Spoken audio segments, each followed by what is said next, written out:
Today I'm thinking about Peter. Again, you might say, because Peter, of course, was the one who we focused on in the Garden of Gethsemane. But today it's a different story. Well, it's a bit of the same story, insofar as Peter is the one character, apart from Jesus, who goes right through every aspect of the story of Holy Week.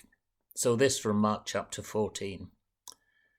They took Jesus to the high priest, and all the chief priests, the elders, and the teachers of the law came together. Peter followed at a distance, right into the courtyard of the high priest. There he sat with the guards and warmed himself at the fire. While Peter was below in the courtyard, one of the servant girls of the high priest came by. When she saw Peter warming himself, she looked closely at him. "You were also with that Nazarene Jesus, weren't you?" she said. But he denied it. "I don't know what you're talking about," he said, and went out into the entryway. When the servant girl saw him there again, she said to those standing around, "This fellow's one of them." Again he denied it. After a while, those standing near said to Peter, "Surely you are one of them. You're a Galilean." He began to call down curses, and he swore to them, "I don't know this man that you're talking about."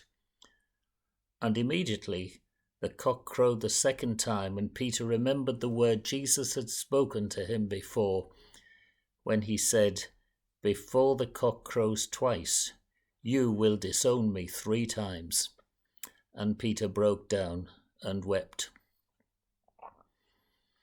You'd almost think that the writer of Mark's Gospel had it in for Peter, because Peter comes out looking, well, not the ideal disciple in these stories of the first Holy Week.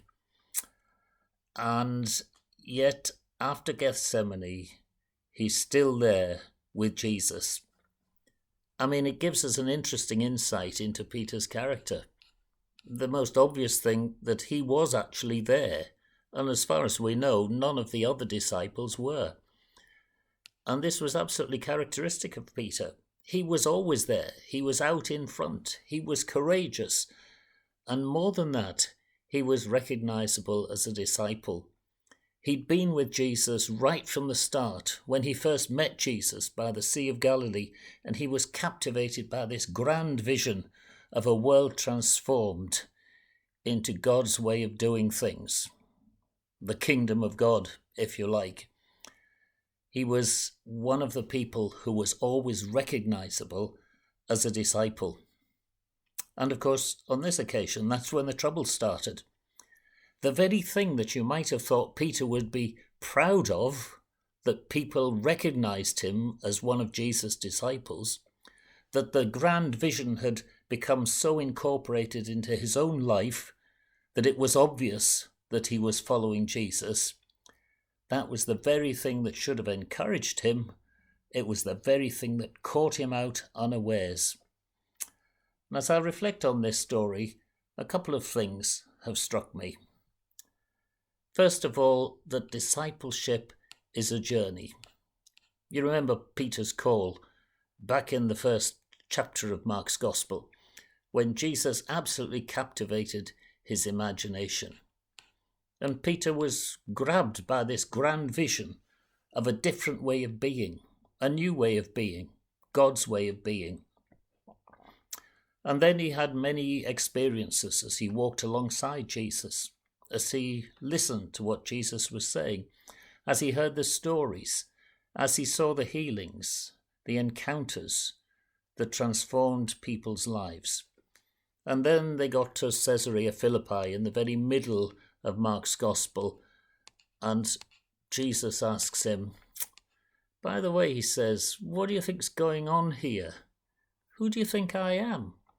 And Peter, of course, says all the right things. He says, "Yeah, you're the Messiah, the Son of God. I'll tick all the boxes." I'm not suggesting he was frivolous in saying he ticked the boxes. He was serious, insofar as he understood what that meant. But then he finds himself in the garden of the high priest, a different environment, this time a more hostile environment. And he never actually denied any of the things that he said he believed about Jesus. So he's not in an argument with this servant girl about whether Jesus was the Messiah or Jesus' teachings. It just suddenly had no longer become cool to be associated with Jesus. And there was something deep within Peter's psyche that needed to be part of something that was what we would say today, cool. Peter ultimately was on a journey of faith.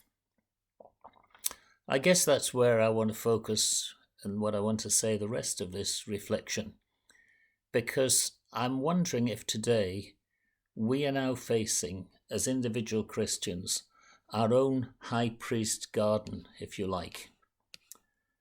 The first question that occurs to me is this one. Would anybody recognize us as Jesus' disciples?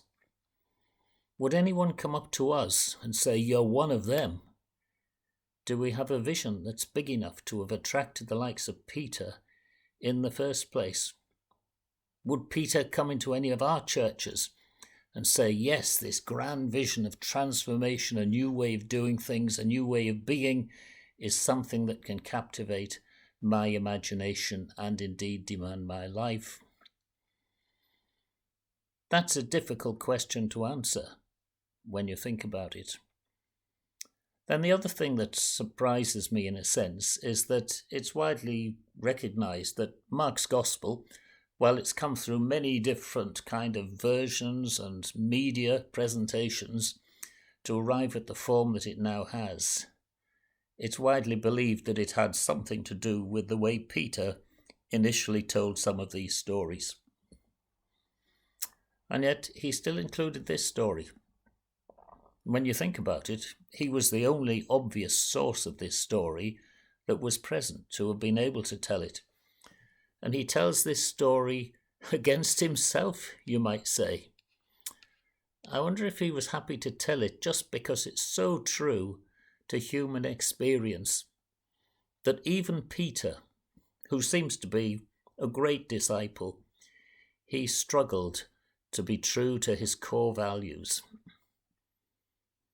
I think openness about our struggles, whatever they're about, is actually central to effective Christian witness in today's world.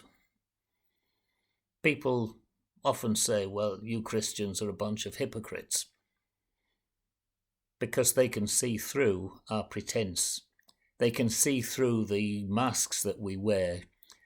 They can see something that we often forget, namely that we struggle as Christians, as followers of Jesus. We struggle with exactly the same things that other people struggle with.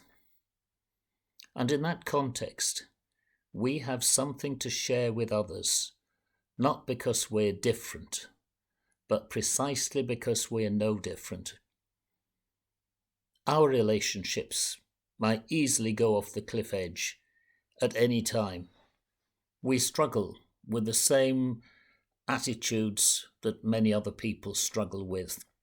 We struggle to see how the world can be and can become a better place. Some of us struggle to really think of an answer to this question, who actually is Jesus?